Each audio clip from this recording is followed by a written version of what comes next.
Students, I am beginning with chemical kinetics, and the first lecture is an introductory lecture, as well as we will be studying the rate of the reactions. What is chemical kinetics? The word itself says it is related with the speeds of the reactions. The reaction, how fast the reaction takes place, how slow the reaction takes place. In chemical kinetics, we will be studying the rates of the reaction. We will study the rate law. We will also study the effect of various factors on the rates of the reactions, like the nature of the reactants, concentrations, temperature, catalyst. So all this is going to be there in chemical kinetics. And you already know that certain reactions are very fast. Certain reactions are very fast. For example, if I consider an ionic reaction, you add silver nitrate in chloride ions or HCl, AgCl is formed. This is an ionic reaction. These reactions are very fast, so we will not be able to measure the rates of very fast reactions. Explosion of a bomb, these are very fast, and certain reactions are extremely slow, like the rusting of iron. So we are not interested in those reactions which are extremely fast or extremely slow, only those reactions which have moderate rates. Which reactions will have moderate rates, students? For those reactions which involves the breaking and formation of chemical bonds.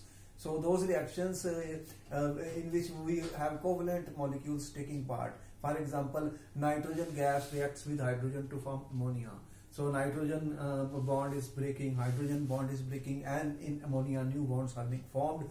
These reactions will have moderate rates, and we can study the rates of these reactions experimentally by using chemical kinetics.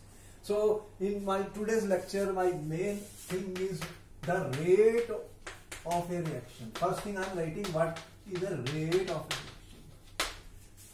How will we measure the rate of a reaction? How will we measure the speed of a reaction? What is happening in a reaction? Simply I am saying, if R is a reactant, it is forming some product P. This is my reactant, this is my product. The speed means, the rate means the change in concentration.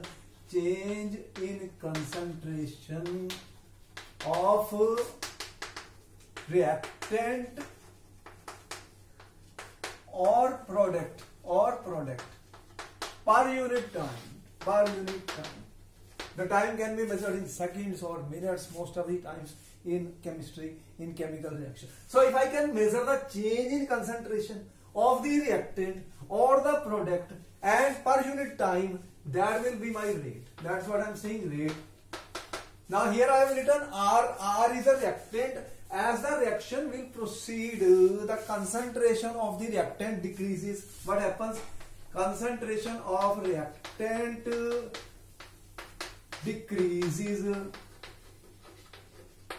and the concentration of product increases. Concentration of product increases. So I can say that there is a decrease in concentration of the reactant, and the rate can be expressed as delta R by delta T. I am putting a minus sign because R is my reactant.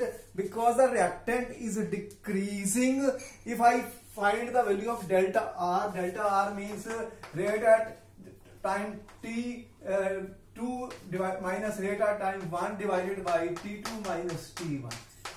If I find this value, this R2 minus R1 will come to be minus for the reactant. Since the rate cannot be negative, the speed cannot be negative, I have put a negative sign before this. So what I have done, I have put a negative sign has been put here, as I am showing negative sign. So negative sign before rate of disappearance, because rate cannot be, speed cannot be negative. So in order to make it positive, I have put a negative sign before the reactant side, because for the reactant the concentration is decreasing. We will show you the calculation of this very soon. When I talk of the product, P is the product I have shown here. The concentration of the product is increasing. That means after an interval of time, supposing I make the measurement at 30 seconds, after 60 seconds there will be more product. So I can say that delta P by delta T is the rate of the reaction. Is the rate of the reaction. This I am putting positive sign, or I am saying this is nothing but the concentration of the product at time t2 minus concentration of the starting point and time t2 minus t1. So here I have given you a formula by which I can find the rate of the reaction, which is a simple reaction. I have written a reactant is getting converted into product. My dear students, the one which I have shown here actually is the average rate. Let me tell you now three types of rates which we are going to define, and calculations of that also, some questions on that I am going to do. When I will talk of the rate of the reaction, first I am talking of average rate of the reaction. Average rate of reaction. Average rate of the reaction means rate of the reaction over a period of time. That means the rate of reaction over a finite period of time. Then supposing in this reaction which I have written R to P, I measure the concentration of this at time T1. T1, the concentration of R is supposing R1, and the concentration at time T1 of P is P1, and supposing at time T2 the concentration becomes R2 and the concentration of product becomes 2, then I can say that the average rate of the reaction is nothing but, as I said, minus delta R by delta T, which means here what is the concentration at time T2, R2 minus of R2 minus R1 divided by T2 minus T1. So this is our rate of the reaction. If I know the values of this, I can find the average rate. Similarly, in terms of the product, this is also equal to delta P by delta T, which will be equal to the concentration of the product at time T2 and concentration of product at time 1. So P2 minus P1 by T2 minus T1. So here we are defining an average rate. Let us see the graph of this, how it will look like. If I make a graph, let me make the graph of this. Graph of concentration of reactant versus time. Supposing I have time in seconds, concentration I have mole per liter. Mole per liter. Now what I am trying to show you, that here I have time and here I have concentration of the R. R is my reactant. The reaction is this one. R is my reactant. This is the concentration of the reactant. At time t equal to 0, there was some concentration of the reactant. This is the concentration of the reactant at time t equal to 0. As the time proceeds, let me say 30 seconds.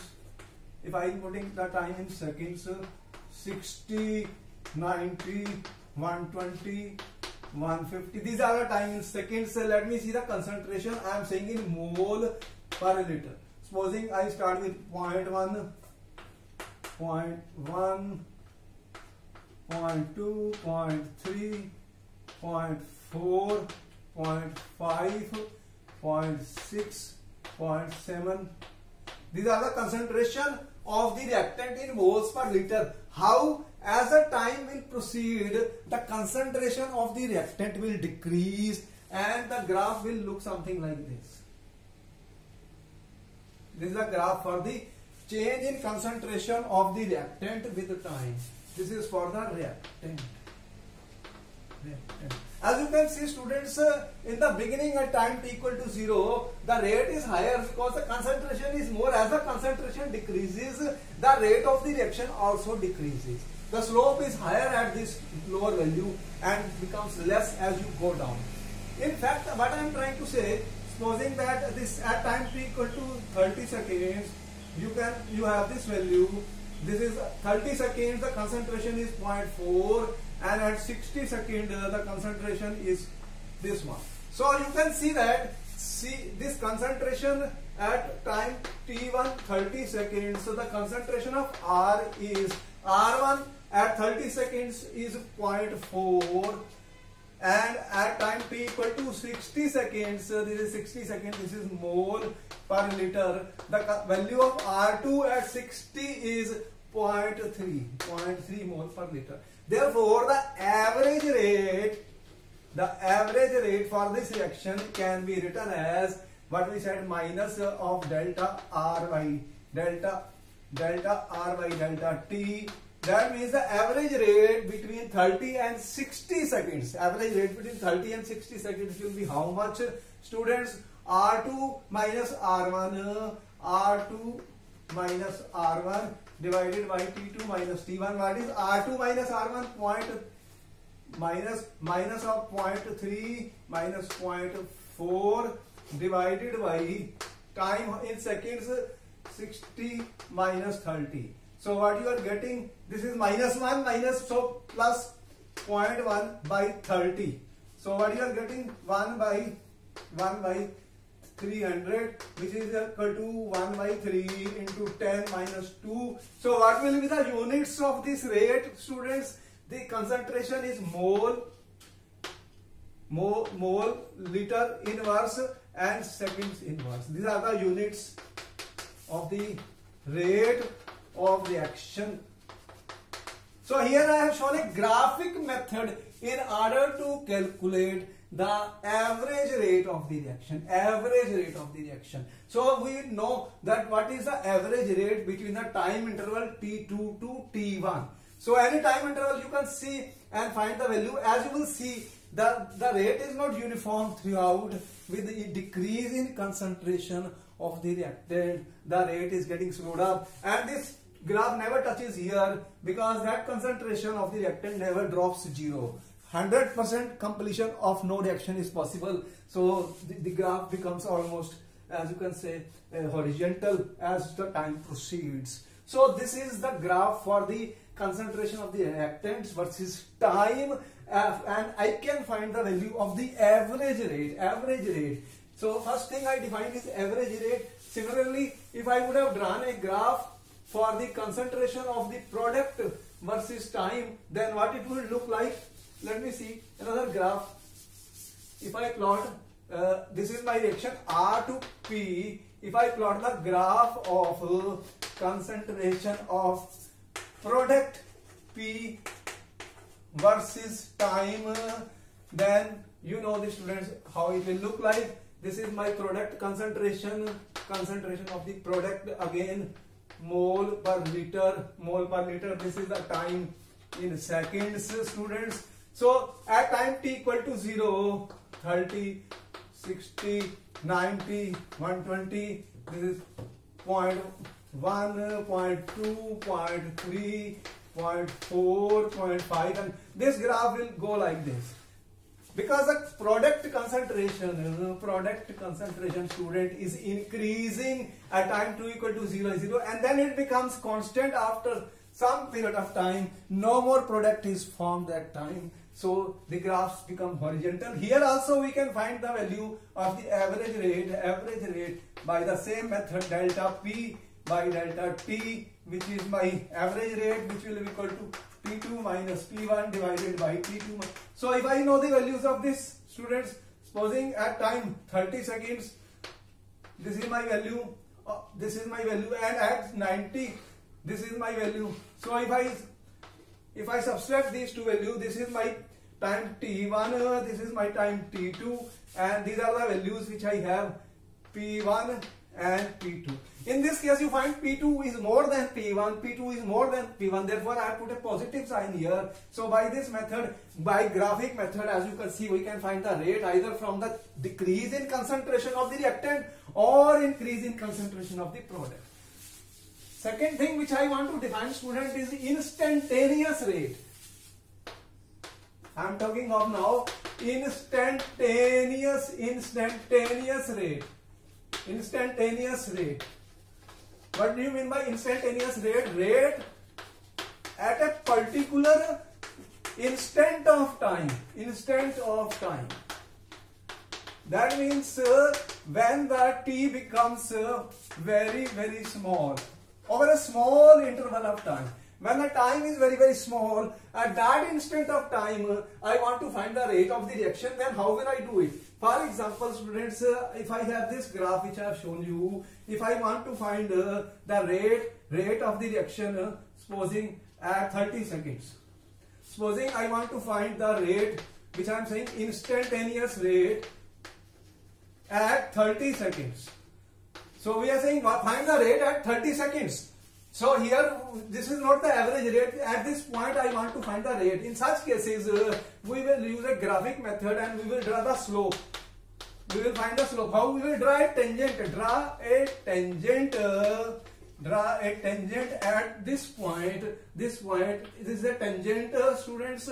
And what you find that after I draw a tangent, this is my theta. This is 180 minus theta, and I will find the value of the slope will be equal to tan 180 minus theta here. So I have to find the value of the slope in order to find the instantaneous rate at a particular instant of time by graphic method, as I have shown here. And the third thing which I am talking is another rate which sometimes we are used, that is called the initial rate. What is an initial rate, students?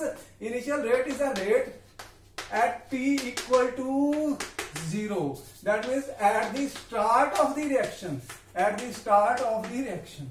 Since the reactions are not reversible, and when you are starting something, also there is something, some speed would be there. So in such cases, that means at time t equal to 0. At time t equal to 0, we have to find this value, at this value. And one more thing I want to tell you, that for instantaneous rate, students, delta R by delta T, when time approaches 0, we can write it as dr by dt. This is a small, d is used for a small change, students. So whenever I will talk of instantaneous rate, instead of delta means large change over a period of time. dr means is a differentiation in mass, which is used for small changes. Similarly, for delta p by delta t, students, for instantaneous rate, we can express as dp by dt. dp by dt means small changes. The changes in concentration over a small period of time, very, very small, that is our instantaneous rate. We can express as dr by dt, and average rate we are talking of delta r by delta t. Now here what I said, that initial rate is a rate at time t equal to 0. So I have to find the slope. I have to find the slope of this at time t equal to 0. Slope at time t equal to 0, that will be my initial rate when time is 0. Sometimes I can say that the concentration can be given in the form of the change in concentration with time. With time is given sometimes as change in concentration with time is sometimes expressed as C is equal to alpha plus beta t plus gamma t square, and find the initial rate. Initial rate means when t is equal to 0, so we will find dc by dt first, and then we will put t equal to 0. What is dc by dt? Differentiation. This is a constant. This value is 0, beta plus 2 gamma t. So when I put t equal to 0, the value of this dc by dt, which is my initial rate, will come out to be equal to beta, which will be, units will be mole, liter, and second inverse. So we can also find initial rate for such a reaction. For example, if I take, if I am given that the concentration is like 5 plus plus 20t minus 5t square. Find the initial rate. So if I make a differentiation of this, students, which you have learned in maths, it is constant is 0, 20 and minus 10t. Now you put t equal to 0, and this will become 0, this answer will be 20. So t equal to 0, t is equal to 0, t equal to 0, then this rate is called the initial rate, and the units you already know: mole, liter inverse and second inverse. So this is how we can find the three types of rates I defined you: average rate, instantaneous rate and initial rate. Students, I hope you have taken notes of this. Now how to express the rate of a general reaction. For a general reaction, this is for R to B. Supposing I have a general reaction, AA plus BB gives CC plus DD. This is a general reaction. For the how we can express the rate of such a reaction will be given as minus 1 by A. Students, delta A by delta T is equal to minus 1 by B, delta B by delta T is equal to plus 1 by C, delta C by delta T is equal to plus 1 by D, delta D by delta T. As you can see that whenever there are coefficients, stoichiometric coefficients, they have to be in the denominator in order to make the rate equal for all this.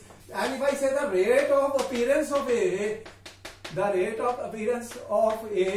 will be equal to minus delta A by delta T, and the rate of appearance of B is nothing but minus delta B by rate of this appearance. This is my rate of this appearance. The rate of this appearance of B, because B is disappearing, is minus delta B by delta T. And if I say rate, products are appearing, rate of appearance of C will be equal to delta C by delta T. This is positive, and the rate of appearance of D, students, will be delta D by delta T. So we can write the general expression for any of the reaction. Supposing I am given N2 gas plus 3H2 gives 2NH3. So that means the rate is equal to minus delta N2 by delta T is equal to minus 1 by 3 delta H2 by delta T is equal to plus 1 by 2 delta NH3 by delta NH3 by delta T. So stoichiometric coefficients we have to divide when we express the rate of the reaction. And this formula is important because there will be questions on this. And the units you already know. What are the units of the rate? We are saying concentration divided by time, which is mole, liter inverse and second inverse or minute inverse. If I have gases, then